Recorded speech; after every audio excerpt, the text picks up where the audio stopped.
दुनिया में अक्सर वही होता है जो आपने कभी सपने में भी ना सोचा हो। अब गाय और भैंस को तो आपने बेड़ियों में बंधे हुए देखा होगा, लेकिन एक घर की बहू रानी को भला कोई बेड़ियों में कैसे बांध सकता है। लेकिन अब टीवी की दुनिया तो ऐसी ही होती है। ये सजा शुरू होती है कि जब सम्राट को पता लगता है कि सूरज ही रवि है कि, और वो हमारे घर में ड्राइवर बन के रह रहा था, और ऊपर से ये तारा उसकी शादी हमारी बहन से करवा रही थी। ऐसा भाई या ऐसा पति वो नहीं बर्दाश्त करेगा कि उसकी बीवी का आशिक उसी के घर में रह रहा है बॉडीगार्ड बन के, और हमारी बहन से ही शादी हो रही है। तो इस बात से सम्राट का दिमाग खराब हो गया। तो अब वो सज़ा दे रहा है। अब उसने जब सज़ा दी तो ये भाग गई।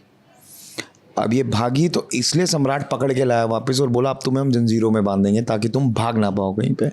तो इसलिए उसे बांधा है हमने जंजीरों में। वैसे तो तारा हमेशा ही एक आदर्श पत्नी और बहू होने का फर्ज निभाती हुई नजर आई है, लेकिन पहली बार तारा ने अपने लिए आवाज उठाई है। वो सम्राट से कह रही है कि सम्राट उन्हें इन बेड़ियों से आजाद कर दे, क्योंकि अब अगर उनके बीच कोई रिश्ता बचा नहीं है तो ये नफरत का रिश्ता भी बचाकर अब वो क्या ही करेगी। तारा जो है वो अपना स्टैंड लेना शुरू हो गई है। पहले वो कुछ ज्यादा बोलती नहीं थी, अपनी चीजों को रखती नहीं थी सामने, लेकिन अब उसे ऐसा लगता है कि मुझे अपनी चीज़ें रखनी है सामने। मैंने बहुत सुन ली, सूरज की भी सुन ली, सम्राट की भी सुन ली, तो अब उसे अपनी चीज़ें रखनी है, अपना स्टैंड रखना है। तो इसलिए अब वो ऐसी बड़ी बड़ी हुनर की बातें, जोश की बातें कर रही है। वैसे आज पतंगबाजी में भी उसने सम्राट को मात दे दी और बता दिया कि औरतें आदमियों से कम नहीं है। सम्राट जी, बचाइए अपनी पतंग को। गुंडे की पतंग काट दी, गुंडे की पतंग काट दी।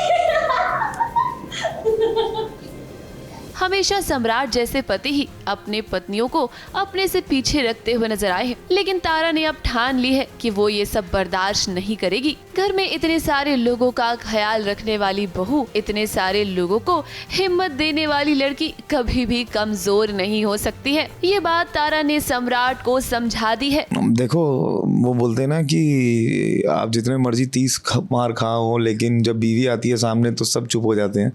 तो ऐसी बीवी ने पतंग काट दी तो वो कहती है हम में भी हुनर है। तो सम्राट कहता है ठीक है, दिखाओ हुनर, दिखाओ हमें।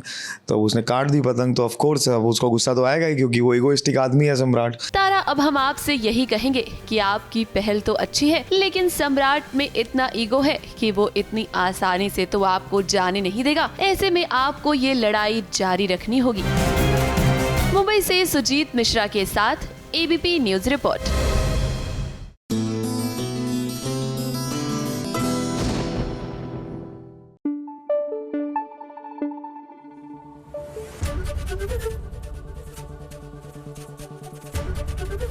एबीपी न्यूज आपको रखे आगे।